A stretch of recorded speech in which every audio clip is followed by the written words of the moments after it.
termo bem comum que aparece nas provas de concurso é o termo URL, que significa localizador de recursos uniformes. Repetindo, URL significa localizador de recursos uniformes.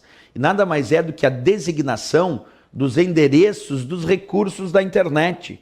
Como assim, professor? URL é a designação dos endereços dos recursos da internet. Por exemplo, imagina o seguinte endereço: http://www.aprovalogo.com.br.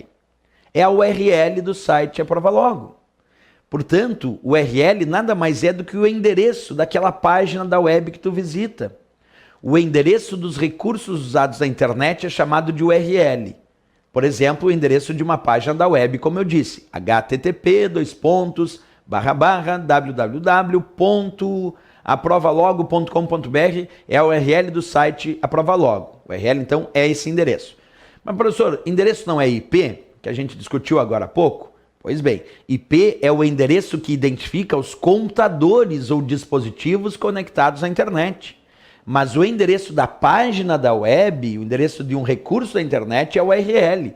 Então, o URL é o endereço dos recursos usados na internet, como, por exemplo, o endereço de uma página da web ou de um documento que tu quer acessar num endereço qualquer. E o IP é o endereço que identifica os computadores conectados na internet.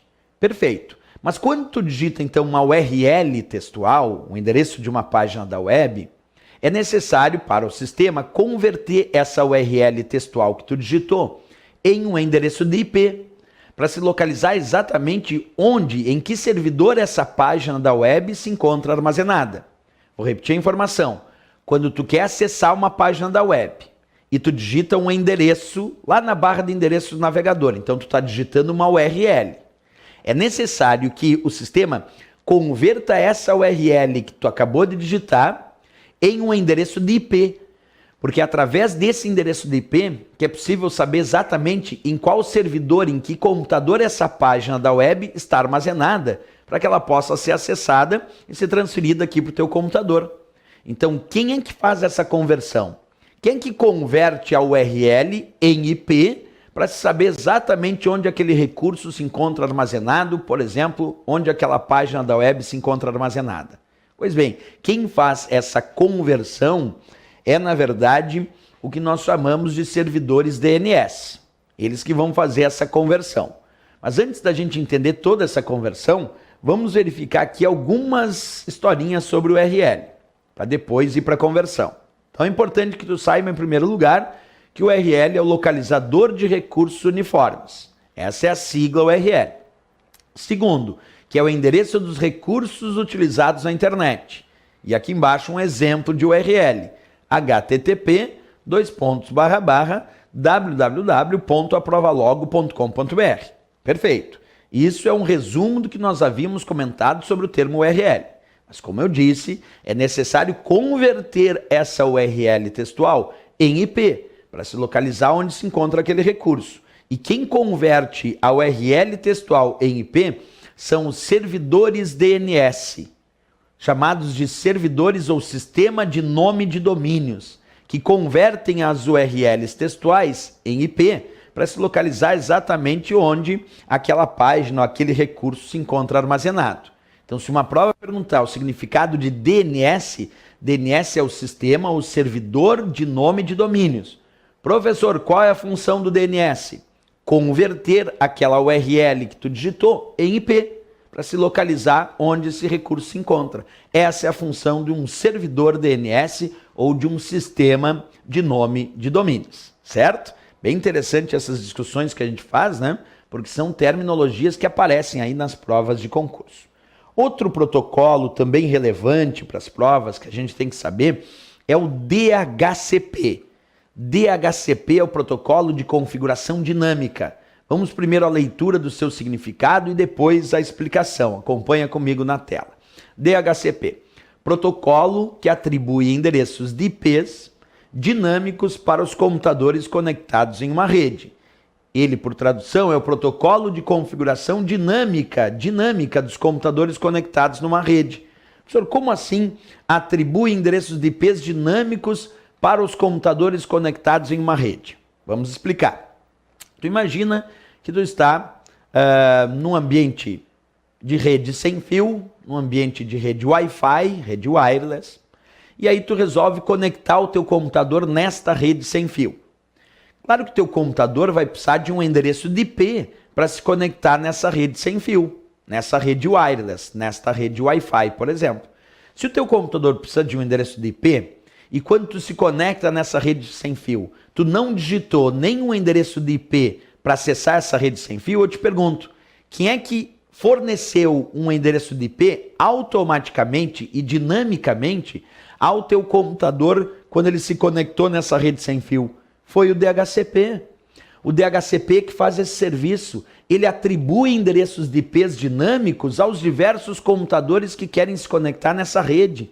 É a função do DHCP, atribuir endereços de IPs dinâmicos aos diversos computadores que se conectam nessa rede. Esta é a função dele.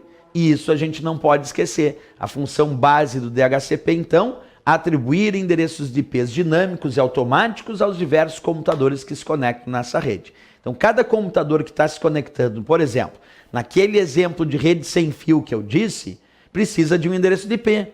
E é o DHCP que está lá no roteador sem fio que fica entregando, fica atribuindo endereços de IPs aos diversos computadores que se conectam nessa rede sem fio. Essa é a função desse protocolo chamado DHCP, como a gente acabou de observar aí, certo? Seguindo adiante, ainda tem a discussão de um outro protocolo chamado NAT, que também pode estar configurado lá no teu roteador sem fio, ou no teu modem roteador sem fio. O que significa a sigla NAT? Acompanha comigo, como sempre, a leitura em tela cheia. Network Address Translation significa um tradutor de endereços de rede. Quer dizer, é um protocolo que vai traduzir endereços de rede. E o termo traduzir significa converter nos conceitos de redes e internet. Então, quando eu digo que o NAT traduz endereços de rede, estou dizendo que ele converte endereços de rede. Mas, professor, como assim? Converte do que para o quê? Bem, ele vai converter endereços de IP utilizados numa rede interna para aquele endereço de IP que está sendo reconhecido na rede externa, como, por exemplo, a internet. Observa, tu pode ter vários computadores conectados numa rede interna lá da tua casa, numa rede sem fio, através de um roteador sem fio. Então vamos imaginar que aí na tua casa, tu tem 3 computadores conectados à internet de forma simultânea numa rede wireless, numa rede sem fio, numa rede Wi-Fi. E esses 3 computadores estão conectados na mesma rede Wi-Fi. Mas tu contratou só uma conexão com a companhia de telecomunicação. Então quer dizer que para a internet existe um endereço de IP que está sendo reconhecido nessa rede externa chamada internet. Mas na tua casa, internamente, cada um dos 3 computadores conectados à internet possui um endereço de IP próprio, que os identifica nesta rede interna. Quando cada um desses computadores está acessando a internet, é necessário alguém que converta aquele endereço de IP que está sendo reconhecido na rede interna para aquele endereço de IP que está sendo reconhecido na rede externa internet. E a minha pergunta é: quem é que faz essa conversão? Quem é que converte os endereços de IPs reconhecidos na rede interna para aquele endereço de IP reconhecido na rede externa internet? Quem faz essa conversão é o NAT, que também pode estar lá no teu roteador sem fio ou lá no teu modem roteador.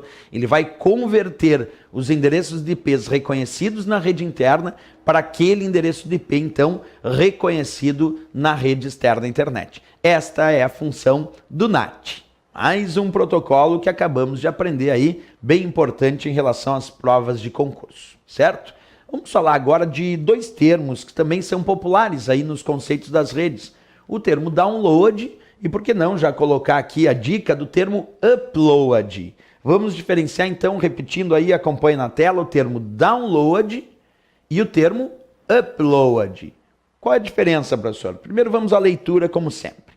Download, ato de transferir dados de um computador remoto para o computador local. Isto é download.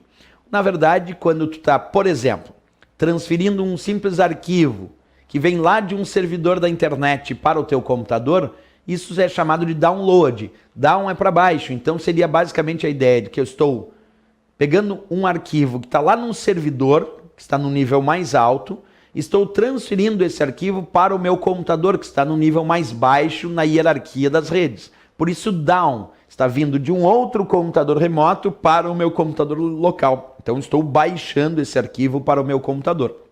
Download é isso. Quando tu transfere dados, informações, arquivos de outros computadores da rede para o teu computador. Operação normalmente utilizada para identificar quando tu transfere arquivos de um servidor para o teu computador, por exemplo, na internet. Isso é download. Mas, professor, e a operação inversa?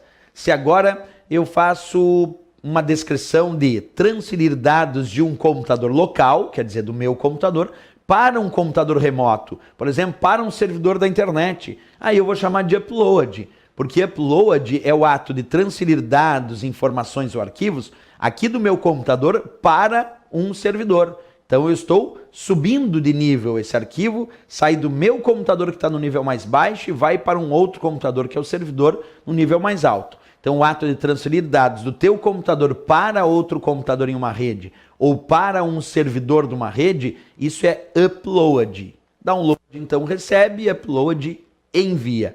Essa historinha desses dois termos que também são tradicionalmente usados nas provas de concurso, certo?